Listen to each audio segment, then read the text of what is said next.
সুপ্রিয় শিক্ষার্থীবৃন্দ, আসসালামু আলাইকুম। আমি ডাক্তার সামিনা আক্তার কাকলি, সহকারী অধ্যাপক, school of science and technology, Bangladesh উন্মুক্ত বিশ্ববিদ্যালয়। আজকে আমি master of disability management and rehabilitation প্রোগ্রামের একটি কোর্স জেরন্টোলজির একটি topics overview of successful ageing আলোচনা করব। তো আলোচনার শুরুতে আমরা জেনে নিই আজকে আমরা কি কি বিষয়ে আলোচনা করব।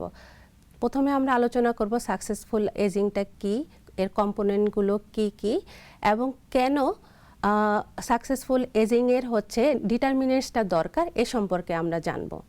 এখন আমরা জানব সাকসেসফুল এজিংটা কি। সাকসেসফুল এজিংটা হলো একটি ফিজিক্যাল, প্যাথোলজিক্যাল, মেন্টাল, সোশ্যাল এবং এনভায়রনমেন্টাল প্রসেস, যেখানে তার যে সমস্যাগুলো আছে সেগুলো কাটিয়ে এবং একটি সুন্দর লাইফ সে লিড করতে পারে। কিন্তু অন্যদিকে যদি আমরা প্যাথোলজিক্যাল এজিংটা বলি, সেখানে কিন্তু তার যে প্রবলেমগুলো আছে এটা কিন্তু সে সবসময় আপসেট থাকে। যেমন এখানে তার হচ্ছে প্রবলেম থাকে, হচ্ছে তার ফিজিক্যাল প্রবলেম থাকে বা সাইকোলজিক্যাল প্রবলেম থাকে এবং প্যাথোলজিক্যাল কিছু বিষয় থাকে।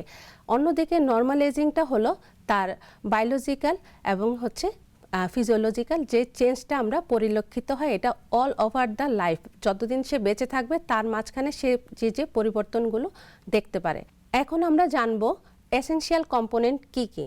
তো এসেনশিয়াল কম্পোনেন্টের ক্ষেত্রে রো অ্যান্ড খান 1987 সালে 3টা কম্পোনেন্টের কথা উল্লেখ করেছে।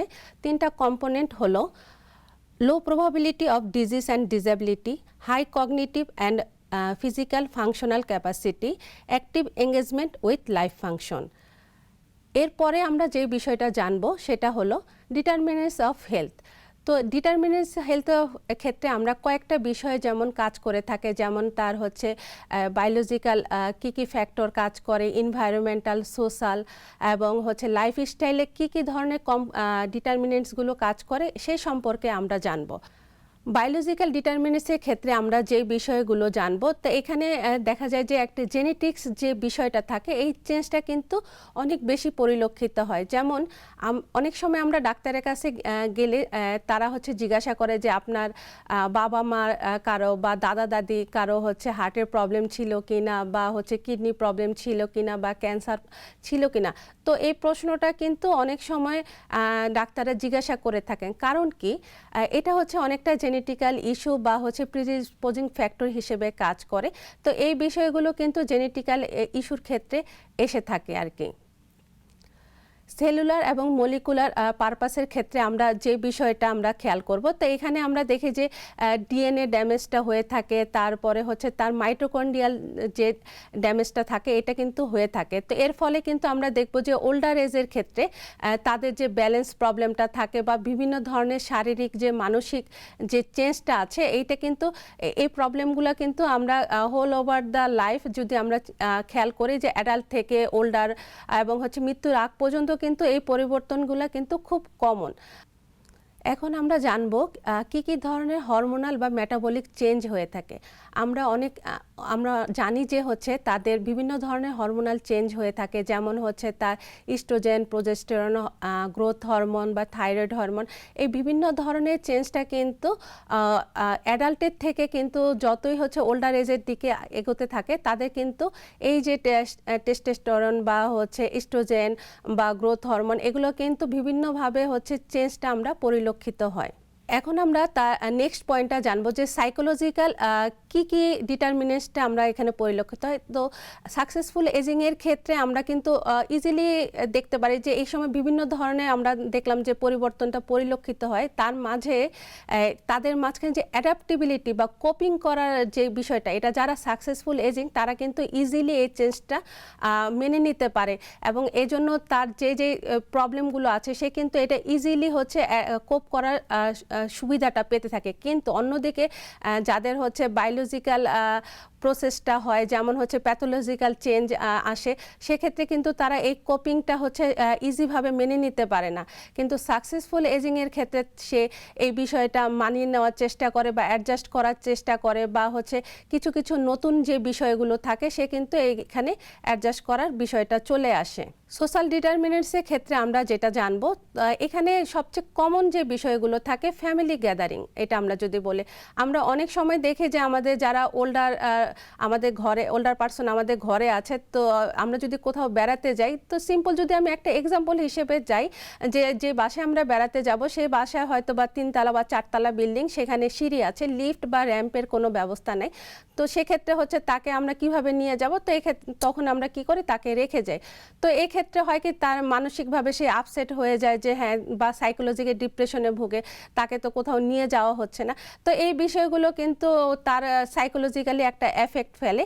তো সব সময় যে তাকে নিয়ে যেতে হবে তা না, তাকে বুঝাতে হবে যে আমরা এখানে যাচ্ছি, সেখানে এই সুবিধাটা নেই, কিন্তু যেই জায়গায় সুবিধাগুলো আছে, বা পরবর্তীতে আমাদের চেষ্টা করতে হবে তাকে এই যে প্রবলেমটা হচ্ছে এটা যাতে মনে আপসেট বা হচ্ছে ডিপ্রেশনে না ভোগে, তাহলে এমন এক জায়গায় নিয়ে যেতে হবে যেখানে লিফটের ব্যবস্থা আছে, অথবা আমাদের সোশ্যাল গ্যাদারিংয়ের একটা ব্যবস্থা করতে হবে, যেখানে হচ্ছে তার মতো এজের অনেকে হচ্ছে একটু খেলাধুলা করবে, বা হচ্ছে ফিজিক্যাল এক্সারসাইজ করবে, বা কথা বলার সুযোগ তৈরি করে আমাদের দিতে হবে। পরের পয়েন্টটা হচ্ছে লাইফস্টাইল ডিটারমিনেন্টস। তো লাইফস্টাইল ডিটারমিনেন্টসের ক্ষেত্রে আমরা শুধু যে হচ্ছে একজন জেরিয়াট্রিক পেশেন্টের খালি আমরা হচ্ছে মেডিকেশন দিব তা কিন্তু না, কিন্তু সাকসেসফুল এজিংয়ের ক্ষেত্রে আমাদের দেখতে হবে সে এই সমস্যাগুলো কিন্তু মিনিমাইজ করে কিভাবে সে ভালো লাইফ লিড করতে পারে, সেদিকেও কিন্তু আমাদের খেয়াল রাখতে হবে।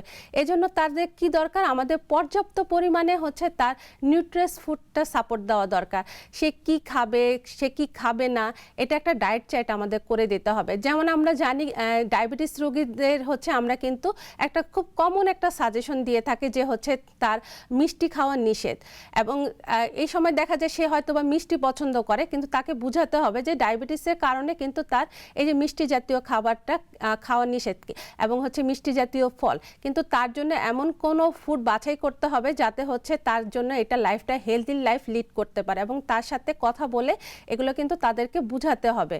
এবং আরেকটা বিষয় হচ্ছে শুধু মেডিসিনের দিকে আমরা হচ্ছে নির্ভর না করে আমাদের কিন্তু তারা হচ্ছে আমাদের এক্সারসাইজের উপরে হচ্ছে তাদের খেয়াল কনসার্ন দিতে হবে, যে হচ্ছে রেগুলার যদি এক্সারসাইজ করে তাহলে কিন্তু তার যে অনেক ধরনের সমস্যা থাকে, যেমন আমরা যদি বলে থাকি যে ডায়াবেটিস রোগী, তাদের কিন্তু আমরা বলি এক্সারসাইজ করার ক্ষেত্রে। আবার যাদের হচ্ছে পেন থাকে, যে কোনো জয়েন্ট পেন থাকে, তো সেক্ষেত্রে কিন্তু তাদেরকে আবার বলা হয় বেশি হাঁটাচলা করা যাবে না। তো ওল্ডার এজে কিন্তু তারা কনফিউশনে ভুগে যায় যে আসলে কি করবে, হাঁটবে না হাঁটবে না।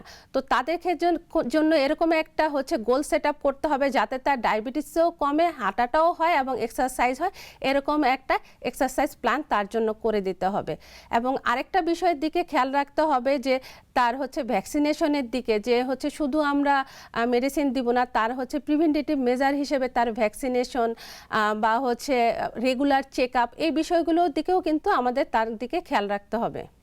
ইনভায়রনমেন্টাল ডিটারমিনেন্টসের ক্ষেত্রে আমরা যে বিষয়গুলো দেখব, তো ইনভায়রনমেন্টাল ডিটারমিনেন্টসের ক্ষেত্রে হচ্ছে তার মেনলি হচ্ছে ইনভায়রনমেন্ট, সে কোন জায়গাটায় থাকবে। সাকসেসফুল এজিংয়ের ক্ষেত্রে কিন্তু তার থাকাটা একটা গুরুত্বপূর্ণ। কনজাস্টেড ঘরে তাকে না রেখে তার ঘরটা এরকম হওয়া উচিত যাতে হচ্ছে প্রচুর পরিমাণে আলো বাতাস আসে, এবং যেহেতু তার অনেক সময় মোবিলিটির প্রয়োজন হতে পারে, তো সেক্ষেত্রে হচ্ছে তার হুইল চেয়ার লাগতে পারে, ক্র্যাচ লাগতে পারে। তো পর্যাপ্ত পরিমাণে তার রুমটা যাতে সাইজটা এরকম হয় যাতে সে হুইল চেয়ার নিয়ে মুভ করতে পারে বা ক্র্যাচ নিয়ে হাঁটতে পারে, এবং সাথে হচ্ছে তাকে সোশ্যাল এঙ্গেজমেন্টটাও কিন্তু আমাদের করতে হবে, যে সে যাতে হচ্ছে কালচারাল যে অ্যাক্টিভিটিগুলো আছে সেই কালচারাল যে অ্যাক্টিভিটিটাতেও সে অ্যাক্টিভলি পার্টিসিপেশন করতে পারে।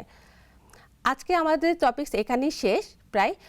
আজকে আমরা যে বিষয়গুলো জানলাম, যে ওভারভিউ অফ সাকসেসফুল এজিংয়ের কম্পোনেন্টগুলো এবং হচ্ছে কি কি ফ্যাক্টরগুলো হচ্ছে ডিটারমিনেটস করে, এই সম্পর্কে জানলাম। পরিশেষে শিক্ষার্থী বন্ধুদের উদ্দেশ্যে বলতে চাই, এরপরও যদি আপনাদের কিছু জানার থাকে আমাদের জানাতে দ্বিধাবোধ করবেন না। আমাদের সাথে যোগাযোগের ঠিকানা dean, school of science and technology, Bangladesh উন্মুক্ত বিশ্ববিদ্যালয়, গাজীপুর 1705।